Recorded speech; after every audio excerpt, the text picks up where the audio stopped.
Hey everyone, welcome to reading the Bible to cats.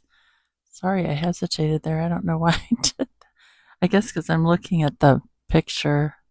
I still have to. I still have to get a tripod. I'm like a major procrastinator.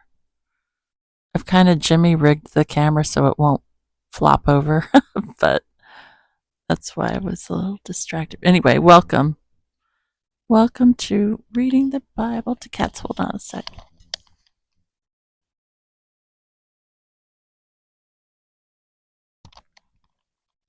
Okay, hopefully that'll not flop over while I reach for the Bible, the Bible. And we're going to read First Samuel. Oh, I realize. Yeah, First Samuel chapter 1. And I'll read it from the Hebrew Study Bible. I mean, not the Hebrew Study, the Complete Jewish, what is this called? The Complete Jewish Study Bible. And let's turn to First Samuel, or as it is written in the Hebrew, Shemuel. I need to take Hebrew. Okay. Let's see. Okay, so I'll read the introduction. Okay. The date and authorship of First Samuel cannot be determined with certainty. Many details in dialogue sections indicate that the author either was an eyewitness or had prophetic insight into the details of the narrative, since David's death is not recorded until 1 Kings 2, verse 10. One might conclude that the book was composed before his death. Because of several mentions of Yehuda, Judah, and Israel, however, some scholars believe it was compiled after the nation was divided into the northern kingdom of Israel and the southern kingdom of Yehuda, Judah. Yet an argument can be made that other passages appear to distinguish Israel and Judah well before the division took place. And several mentions in 2 Samuel about this. Although both books bear the name of the prophet Samuel, he may have written only one part of 1 Samuel, because 1 Chronicles 29, verse 29 mentions the records of Nathan, the prophet, and Gad, the seer. Nathan and Gad have also been proposed as contributors to 1 Samuel. The book of 1 Samuel opens with Israel still under a judgeship form of government. Because of the moral failure rampant under the judges, there is need for reform in the spiritual and governmental leadership. It had always been God's purpose to establish a kingship. Deuteronomy 17, verses 14 through 20, but not for the reasons Israel imagined. Deuteronomy 8, verses 5 and 7. God indicates that a transition to a monarchy without repentance and obedience would not heal Israel's ills. Both Hannah in her opening prayer and David in his closing song understand God to be Israel's deliverer and designate his deliverance as his saving work. Samuel 22, verses 2 through 3, 18, 28, 47, 51, and 23, verse 5. In addition, God is viewed as Israel's ultimate king, 1 Samuel 8, 7. As such, he intervenes to humble his enemies and raise up the faithful. He will judge those who do not honor him, but will lift up those who do. This truth is played out in the books of 1st and 2nd Samuel. See 1 Samuel 2, 3, 10, 12, and chapter 2, verse 27 through 36, and chapter 16, verse 14, and 2 Samuel 12, verses 9 through 12. Okay, that's that introduction. Okay, and I'll just go ahead and read. And again, if there are Hebrew words that I totally mispronounce, forgive me. I mean, you can always feel free to correct me because I know some of you know Hebrew. And apologies in advance if this is your native tongue. And I am not skilled in pronouncing words, even though my mom was Jewish and I should be able to speak my mother tongue. Anyway, let us begin. 1 Samuel. There was a man from Ramatayim Sophim in the hills of Ephraim, whose name was Elkanah, the son of Yeroham, the son of Elihu, the son of Toku, the son of Tuz from Ephrat. He had 2 wives, one named Hannah and the other Peninnah. Peninnah had children, but Hannah had no children. This man went up from a city every year to worship and sacrifice to Adonai, Svaot, and Shiloh. The 2 sons of Eli, Hophni, and Pinchas were Kohanim of Adonai there, or priests of Adonai there. One day, when Elkanah was sacrificing, he gave a portion of the sacrifice to his wife, Peninnah, and portions to each of his sons and daughters, but to Hannah he gave a double portion, because he loved Hannah, even though Adonai had kept her from having children. Her rival taunted her and made her feel bad because Adonai had kept her from having children. He did the same every year, and each time she went up to the house of Adonai, she taunted her so much that she would cry and not eat. Her husband Elkanah said to her, Hannah, why are you crying and why aren't you eating? Why be so sad? Am I not better to you than 10 sons? So Hannah got up after they had finished eating and drinking in Shiloh. Eli, the Kohen, or the priest, was sitting on a seat by the doorpost of the temple of Adonai. In deep depression, she prayed to Adonai and cried. Then she took a vow. She said, Adonai, Svaot, if you will notice how humiliated your servant is, if you will remember me and not forget your servant, but will give your servant a male child, then I will give him to Adonai for as long as he lives, and no razor will ever come on his head. She prayed for a long time before Adonai, and as she did so, Eli was watching her mouth. Hannah was speaking in her heart.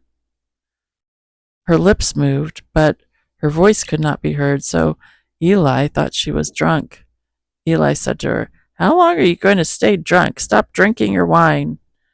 But Hannah said, No, my lord, I am a very unhappy woman. I have not drunk either wine or other strong liquor. Rather, I have been pouring out my soul before Adonai.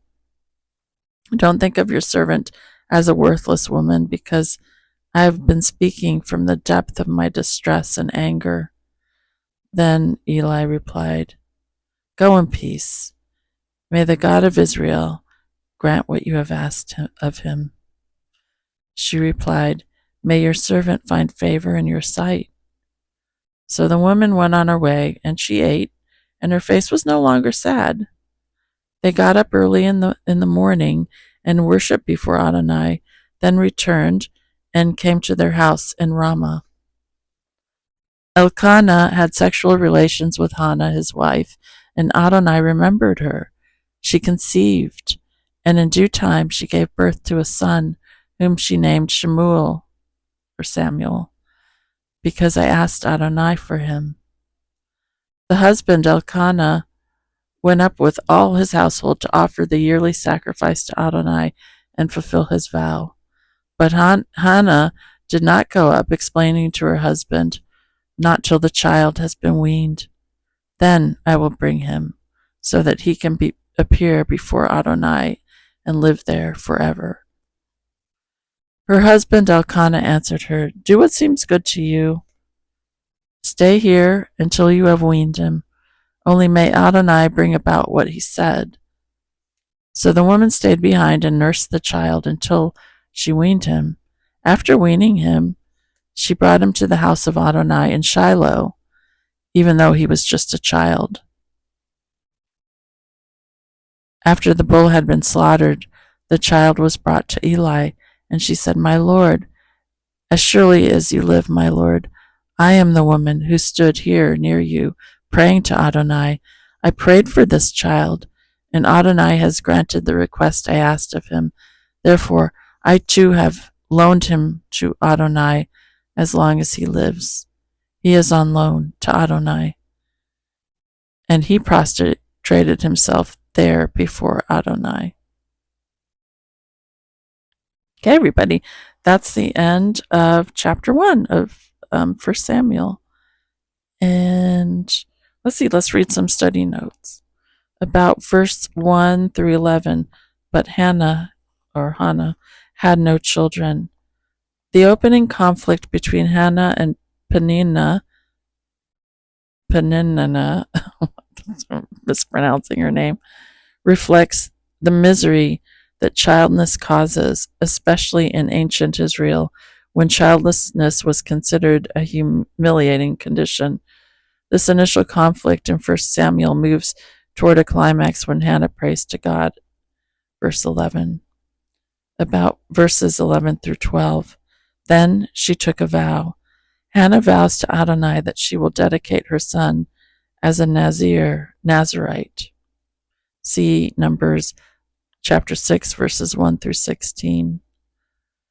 As Shimshon's mother, Samson's mother, did. See Judges 13. Hannah's vow to dedicate her son as a lifelong Nazir contrasts with the normal Nazir vow, which was for a temporary period of time. See Numbers 6, verses 1 through 6. About verse 18. Her face was no longer sad. Although Hannah's prayer was not yet answered, pouring out her heart to God resulted in a new inner contentment. Okay, that's the end of the study notes. Yeah, I like this because I've, I don't know about you, but I have on occasion poured my heart out to God, and sometimes it's hard to do that because I feel like, at least when I pray, I mean, you hear my prayers because I pray at the end of the videos. They're, kind of like that, what you hear. But then there are times when it's like, wait a minute, I think I need to really express my heart. I mean, not that I'm not expressing my heart in those prayers, but you know what I mean, like cry and express just everything that's going on in my heart. And the times I've been able to do that, with the Lord, I have felt better too, like Hannah. Yeah. But there was one time when I just yawned. My own voice is making me tired again. By the way, I've gotten a few comments that, people like to fall asleep to my voice, which I get because even as I'm talking, I'm starting to yawn. My own voice is sedating me and making me want to fall asleep. Anyway, I don't know what that is either about my voice. This is a total tangent, but it's been this way as long as I can remember.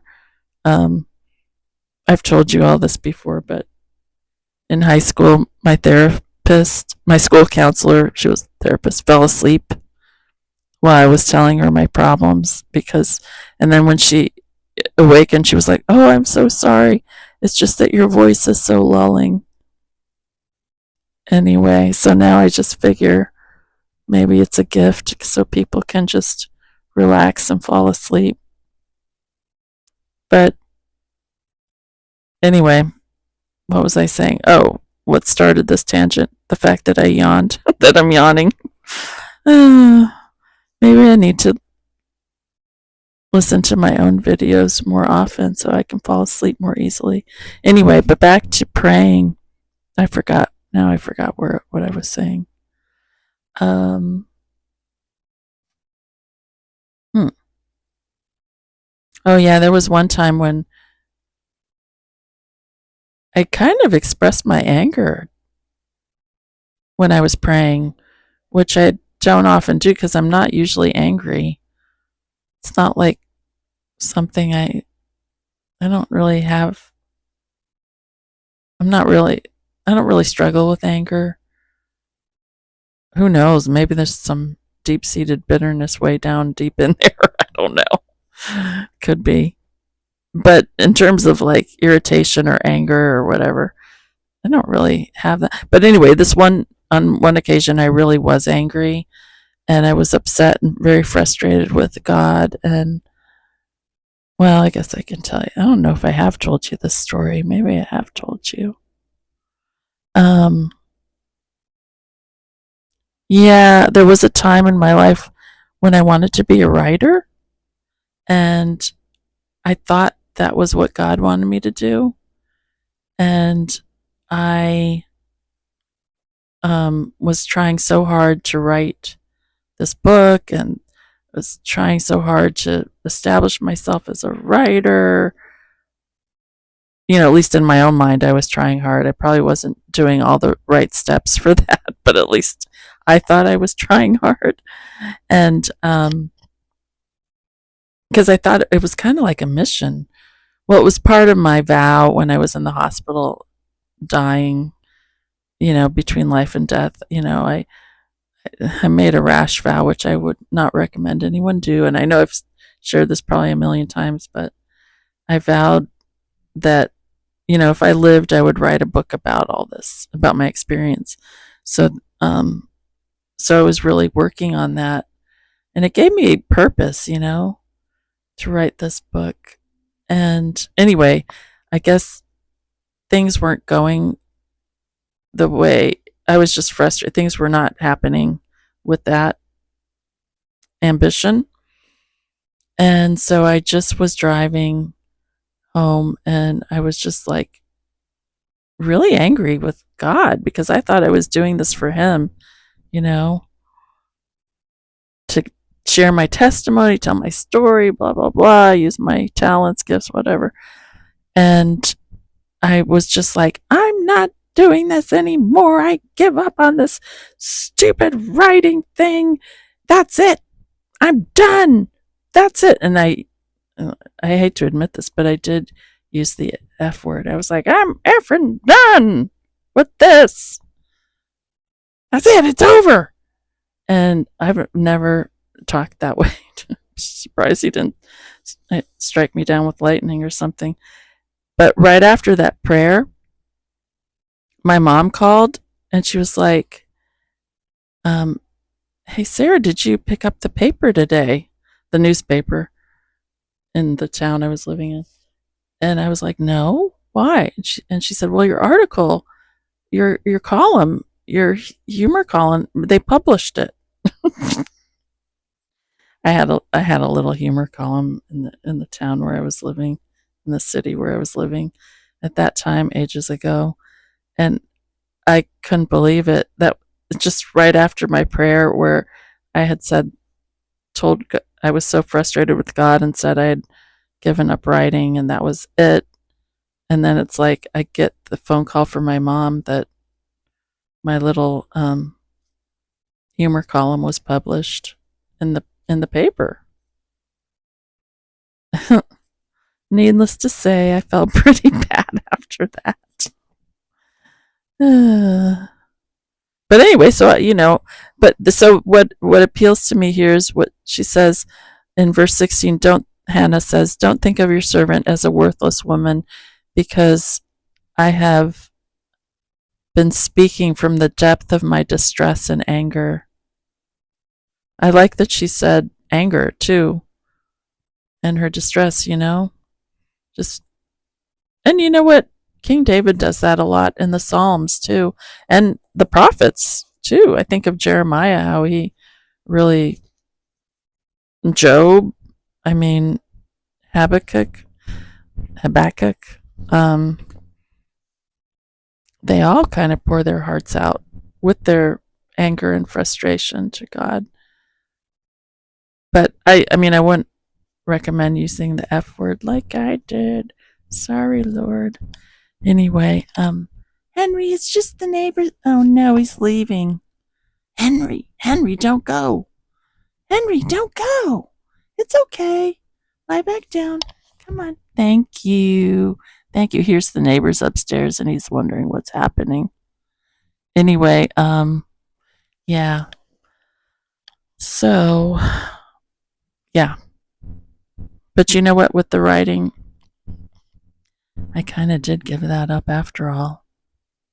I just don't have that urge. You know, I had like this crazy drive. Well, because I was trying to fulfill that vow, and I did do it. And I also, when I was in the hospital, said, I won't bury my gifts and talents. I won't hide anymore. There were a lot of things I said in the hospital.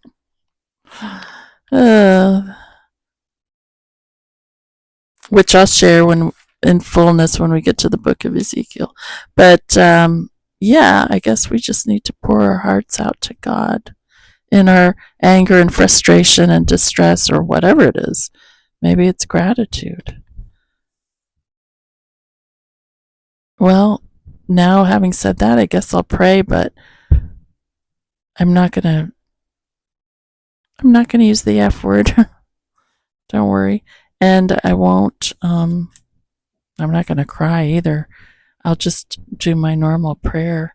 But I mean, I guess, in your prayer closet or in my prayer closet, whatever that is, not actually a closet, but a private space, just feel free to let it all hang out with God. I need to tell myself that. Well, let's say a prayer then. Lord, I apologize for using the F word in my prayer all those years ago. Sorry, Lord. And I apologize for my grumbly nature, which, even though I'm not really an angry person, sometimes I complain. Quietly complain or grumble within myself about certain things. So I apologize for that. And Lord, I guess maybe sometimes I am impatient with you anyway. But I pray that you forgive me all that and help me out, Lord. That's all I can say. That's my genuine prayer. Help me out. And the other thing is, oh no, Henry's leaving. Now you don't have a kitty. Please go back. Please, Henry. Please. Henry. Okay, everybody. Well, here, look at his paw. Henry, don't leave. Okay, he's gone. Well, let's just say a prayer, and you can look at the stripes on the screen. Lord, yeah, I pray for this channel too. I often don't know what I'm doing other than reading your word and, rambling and praying, but I hope it's okay. And if there's anything I've said that is in error, please forgive me and help people to research for themselves and study for themselves and not take everything I say. I don't know, take what I say with a grain of salt. I pray for everybody who's watching or listening and just pray that you bless them. And if they're getting ready to sleep, that you bless their sleep and that they would have sweet dreams. And I pray for, just my country right now, because in talking to people, I know some people are really happy and and feel great, and some people are afraid and scared, and some people are just really angry, and other people are just really condemning, and I don't know, there's just a lot going on. But I just pray for peace, and I pray that people would love one another. I don't know what I pray for. And I pray, Lord, thank you for the hostages, that they're being set free. I pray that all of them would expeditiously be released, if that's a word. Expeditiously, I think that it would just be expedited, Lord. Thank you. I think this is Holocaust Remembrance Day, Lord. Thank you that my relatives, that my mother was in this country and not over there having to deal with all that anti-Semitism. Thank you that, I don't know, I'm grateful she didn't have to go through the Holocaust. And I know I had a relative die in the Warsaw Ghetto, I believe, but things are kind of fuzzy. I don't know a whole lot. But you know, Lord, I just pray for my people, for my mom's people, that you bless them, that you continue to strengthen them, that they would seek your face, and that we would all seek your face and turn to you, Lord. All of us, Jew and Gentile, that we would seek the face of Yeshua HaMashiach and the God of Israel.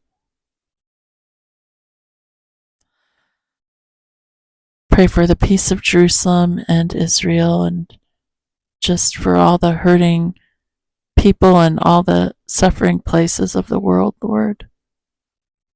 Think of California. Just help the animals there that have been hurt or displaced. Help the people. Pray for North Carolina, just for healing of that land. And pray for the situation. Pray for healing in Israel and protection. Pray for, the situation in Gaza, and for the people who need you there, and just for your will to be done. And I pray all these things in Yeshua HaMashiach's name, in Jesus' name. Amen, everybody. Amen. Amen. Okay. Oops, sorry. Henry. Hey, Henry, where's Bug? Henry, where's Bug? Have you thought about Bug lately? Yeah, I'm talking about Bug. Henry, have you thought about Bug? Have you thought about Bug at all? I thought you were thinking about Bug. Now that I'm saying that, he's going to want to play. All right, everybody, bye.